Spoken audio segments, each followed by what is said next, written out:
As a kid, I could not stand eating vegetables.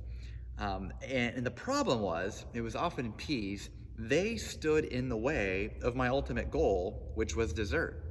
Now, if I was having a good day, the peas would go from the mouth to the napkin, into the pocket, and I would reach my goal of dessert.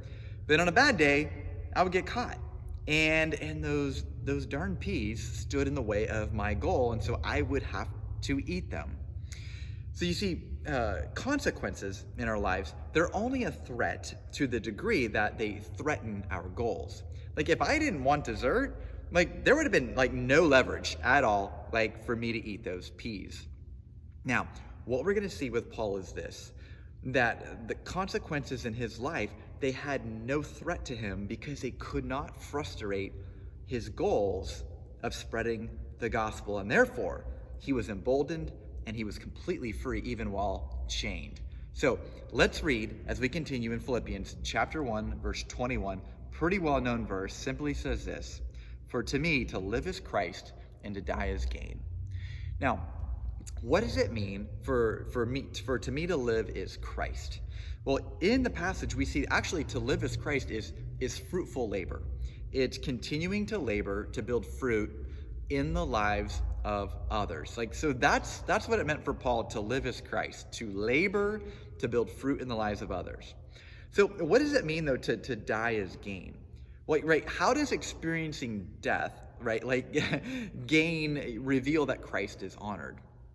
Well, I think what it showed is Paul valued Christ so very much that death did not really frustrate his goal, right? So death was gain for Paul because being with Christ was of more intimate value and far better than anything this life can offer.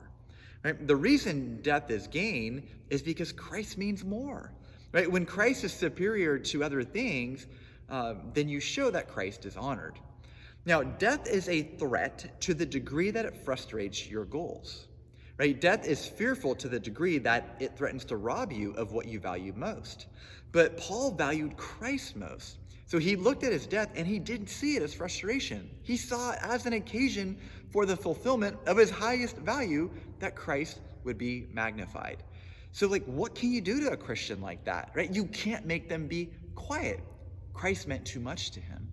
And so life and death, right, they seem like such opposites. They seem so contradictory. They seem like enemies. But in Paul's mind, there was somehow this unity that whether by life or death, Christ would be magnified. And so the greatest longing he had would be fulfilled in both. So in a sense, it was a matter of indifference to him which one the Lord would give him. And therefore, right, the gospel was so much at the center of his self-denial on behalf of others, it didn't matter how it was accomplished, he was completely free.